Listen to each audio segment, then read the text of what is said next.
रिया कोलकाता के एक छोटे से अपार्टमेंट में अकेली रहती थी। उसका जीवन सरल था। कार्यालय, रात का खाना, नींद। हर रात वह अपना फोन मूक रखती थी।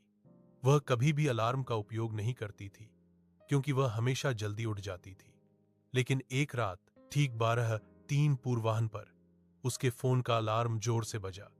वह डर से उछल पड़ी। आवाज तेज और अजीब थी। उसकी सामान्य रिंगटोन नहीं थी। आधी नींद में उसने अपना फोन जांचा। कोई अलार्म सेट नहीं था, कोई सूचना नहीं, कुछ भी नहीं। जरूर कोई गड़बड़ होगी, उसने फुसफुसाया और इसे बंद कर दिया। अगली रात फिर से रात के 12:03 बजे वही अलार्म बजा। इस बार यह तेज लगा। उसका दिल तेजी से धड़कने लगा। उसने अलार्म ऐप खोला, फिर भी कोई अलार्म शेड्यूल नहीं था। उसने अपना फोन पूरी तरह से बंद करने का फैसला किया।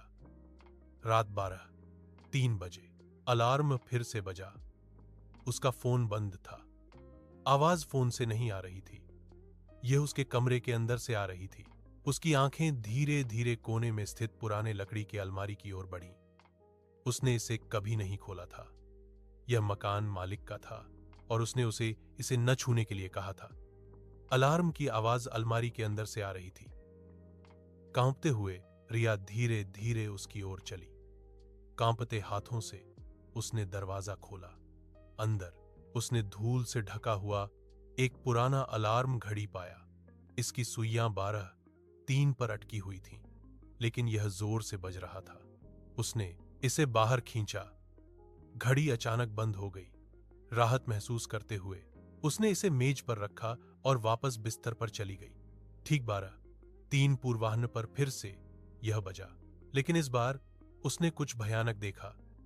घड़ी की सुइयां पीछे की ओर घूम रही थीं और उसके बिस्तर के बगल में दर्पण में उसने अपने पीछे एक छाया खड़ी देखी। रिया जम गई।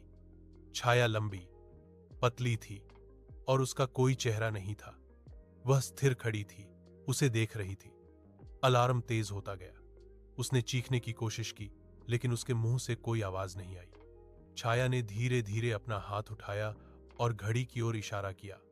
अचानक यादें उसके दिमाग में कौंध गईं। पिछले किराएदार के बारे में समाचार रिपोर्ट। एक आदमी जो उस अपार्टमेंट में रहस्यमय तरीके से मर गया था। रिपोर्ट में कहा गया है कि उसका शव ठीक 12:03 पूर्वाह्न पर पाया गया था। मौत का कारण अज्ञात था। अलार्म बंद हो गया। छाया गायब हो गई। सब कुछ शांत हो गया। रिया अपार्टमेंट से बाहर भाग गई और रात का बाकी हिस्सा बाहर बिताया। अगली सुबह उसने मकान मालिक को सब कुछ बताया।